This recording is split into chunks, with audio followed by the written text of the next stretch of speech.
Lesh bun ni pi wei iba cukursan bat page kini channel jonga te mentangan hikaya pi kumnoban postur napo ka WhatsApp business try WhatsApp untrikam dan WhatsApp business mengatip ba ulah untrikam ini te ale mentangan seperti step by step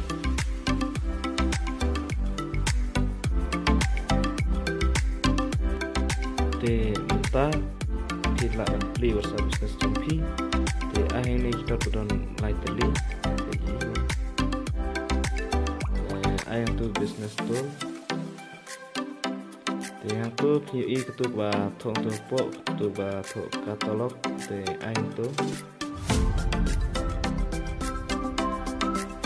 te ladap ka ban ada ne sa nyan hone ulang betul barang dengan close tu nyala nanti itu add image stick dari hanya nyala online saya pi bukan deh tuh dengan option itu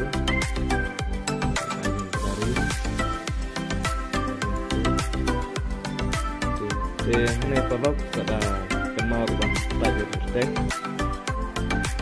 hanya pun I bisa dengan y mulai itu lah.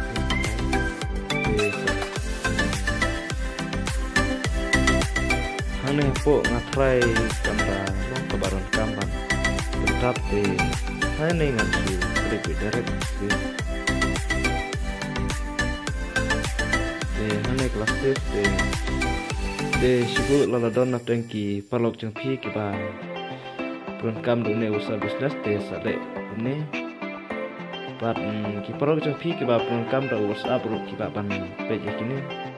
de kumhane page ini. Ni kita ngada post mentan,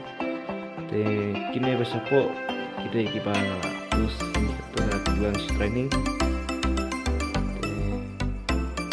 Tangan EP kuno ban page na po WhatsApp kini, taki WhatsApp business ba ban mereka begini baik WhatsApp urang tang ban su page. Yang ni page ni udah nomor itu ni, page sakling tu kat kalau buka yang tu, page yang tu kalau ni kedai kat ni tu kat post.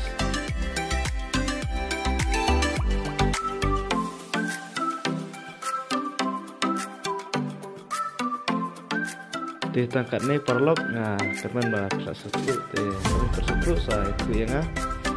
tambah maru ban share ni